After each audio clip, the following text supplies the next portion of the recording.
وهي الحقنة الشرجية، يعني من الدبر، وهي ما يعطى المريض في الدبر، وهذا يحصل به غسيل للأمعاء أحيانا، أو لمعالجة بعض الأمراض، يستخدم بعضهم بعض المسكنات، وهذه ستأتينا في التحامل الشرجية، لكن نبقى الآن في الحقنة الشرجية. والحقنة يكون فيها ماذا؟ يكون فيها مواد، مياه ونحوها.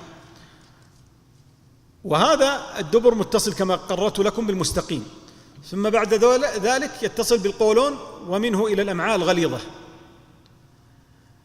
والذي يظهر والله تعالى أعلم أن الإنسان عندما يأخذ مثل هذه الحقن يمتصها البدن، وهذه الحقن يكون فيها ماء وأملاح وسكريات، فتصل إلى المعدة، إلى الأمعاء، تصل إلى الأمعاء.